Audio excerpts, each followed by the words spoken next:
Bismillahir Rahmanir Rahim. In the name of Allah, most gracious, most merciful.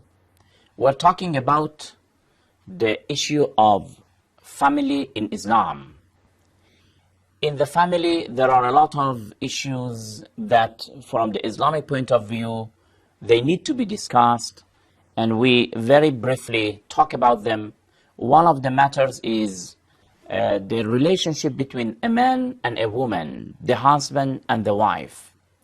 Sometimes, of course, naturally, in the course of life, maybe sometimes differences and disputes arise between the husband and the wife. We want to know that what is the solution from the Islamic point of view.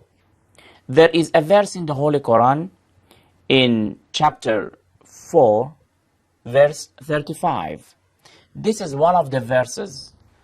All verses of the Holy Quran are really miraculous. But this one also, when we explain, you will acknowledge and you will agree with me that the Holy Quran is God's words.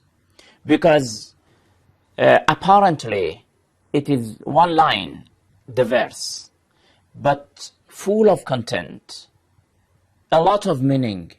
Each word, even the choices of the words, are not just accidentally. There is a wisdom behind each word used in this verse. I was explaining these words one after another from the beginning. وَإِنْ خِفْتُمْ. We said why it is said وَإِنْ.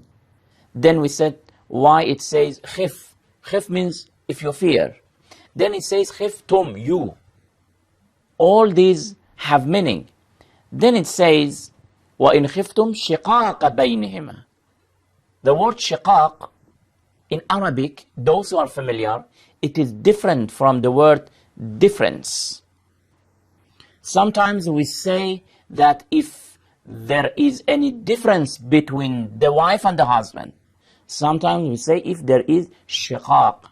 Shiqaq, you see, when you have one thing and then it is broken into two, or it is splitted into two, we use the word shiqaq. But the word difference can be used for the things that originally they may be two, and there are differences between the two.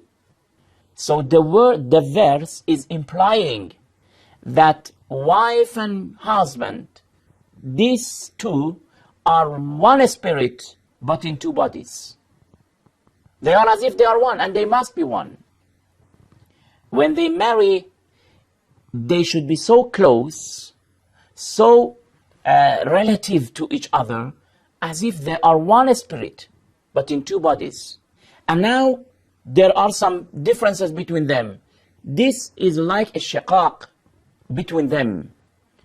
We have this word in another verse, chapter 54 of the Holy Quran, when it says, اقتربت الساعة وانشق القمر. The moon was split. So when originally we have one thing, and now they are split, it means we use the word shiqaq. This verse is saying that you, men and women, the husbands and the wives, you should be like one spirit in two bodies. This is another thing that we can deduce from the holy verse. Then it says, after this, وَإِنْ خِفْتُمْ شِقَاقَ بَيْنِهِمَا. Between the man and the woman. It doesn't say between the relatives, between the tribes, between them. There is a wisdom behind it.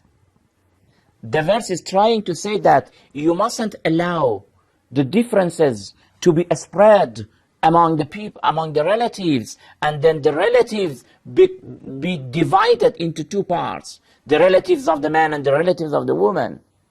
Among the tribe, that because of this dispute between these two, suddenly we see that in the tribe, they have been divided into two main camps, and they are fighting against each other. بينهما, between the two. Then it says, فَابْعَثُوا. Listen, please, carefully, and look at the verse. I advise, if you have a copy of the Holy Quran, open and look at it. It says, وَإِنْ خِفْتُمْ شِقَاقَ بَيْنِهِمَا فَابْعَثُوا. This letter F, letter F, فَابْعَثُوا. In Arabic grammar, it has a meaning. The verse did not say ثُمَّ. ثُمَّ means that, okay, you can take your time. When you have free time, leisure time, then you can go and solve this problem. No. The verse says, فَبَعَثُوا. Fa means that immediately, very soon, very soon.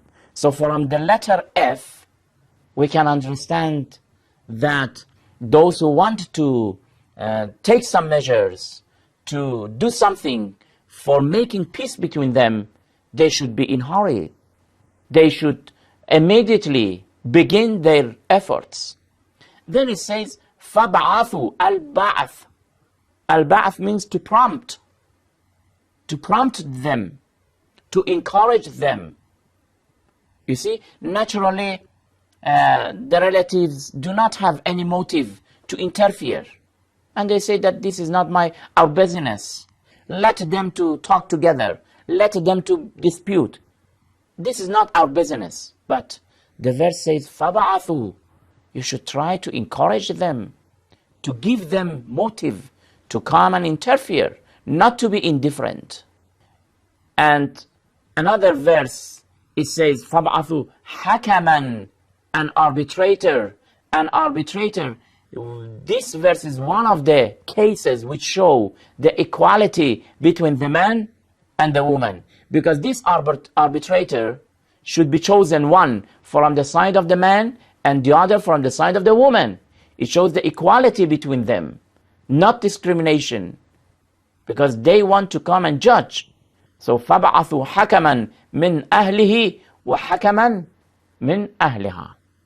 Then it says, مِنْ أَهْلِهِ, from his family. You see, this is a family court.